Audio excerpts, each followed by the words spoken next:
Next है हमारा topic impact of American revolution. अब इस अमेरिकन रिवोल्यूशन का असर क्या हुआ। Revolution provided equality to all human beings.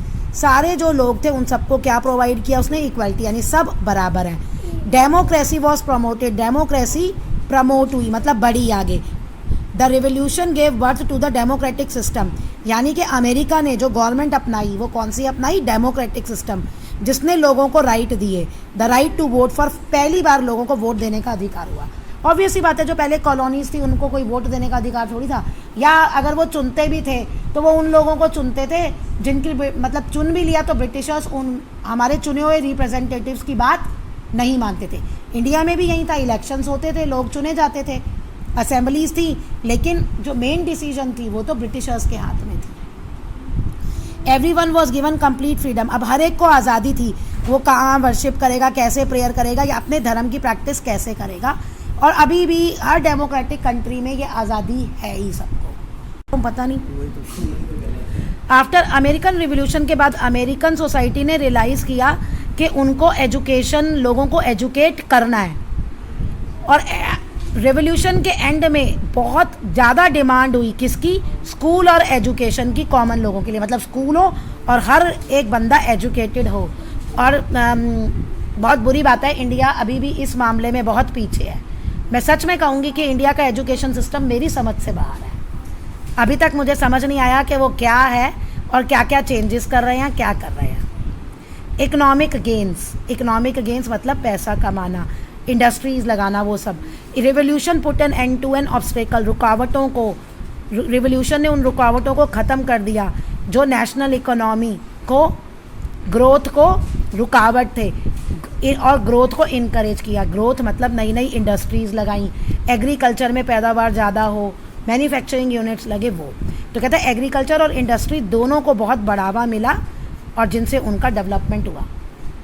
यानी बहुत ज़्यादा वहाँ इंडस्ट्रीज़ हैं और एग्रीकल्चर भी, एग्रीकल्चर का जो प्रोड्यूस है, जो यील्ड है, पैदावार है, वो बहुत अच्छी होती है। साइंटिफिक मेथड यूज़ करके ये लोग वहाँ पे करते हैं।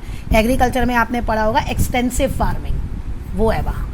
American revolution struck a great blow to absolute monarchy and aristocratic supremacy based on the doctrine of divine rights of the king.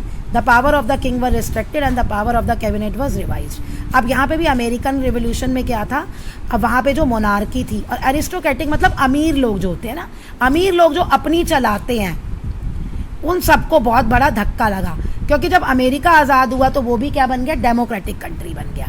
King की पावर को ख़त्म कर दिया। अभी आप 9 चैप्टर में पढ़ोगे फ्रेंच रिवोल्यूशन, तो जो राजा थे ना उनकी पावर को ख़त्म कर दिया या उनको हटा ही दिया, और जो उनके लोग सलाह देते थे उनको भी रिवाइव किया दोबारा से पावर्स, मतलब कौन सी देनी है, कौन सी नहीं देनी, कितनी देनी है, ये सब हुआ। इम्पैक्ट आउटसाइड इंडिया, अमेरिका के बाहर इसका क्या इम्पैक्ट हुआ, इम्पैक्ट आउटसाइड अमेरिका। अब ये French general fought on the side of the American revolution, जो अमेरिकन रिवोल्यूशन की तरफ से ये लड़ा वो हीरो हो गया फ्रेंच रिवोल्यूशन का। तो अब ये नाम है, इसने भी फ्रेंच रिवोल्यूशन में पार्टिसिपेट किया। Encourage Spanish and Portuguese colonies in central to rebel and gain independence, यानी कि ये वो लोग थे, एक तो ये था जो अमेरिका की साइड से लड़ा, ठीक है, फ्रेंच का था, अमेरिका की साइड से लड़ा। अब नेक्स्ट ये जो है, ये इसने भी फ्रेंच रिवोल्यूशन में पार्टिसिपेट किया। देखो अब 9th में ना हम ये पढ़ाते हैं फ्रेंच रिवोल्यूशन, तो फ्रेंच रिवोल्यूशन का ना पूरे वर्ल्ड पे ना काफ़ी असर पड़ा डेमोक्रेसी लाने में। तो ऐसे ही ये कह रहा है जो अमेरिकन है ना, अमेरिकन रिवोल्यूशन ने भी इन लोगों को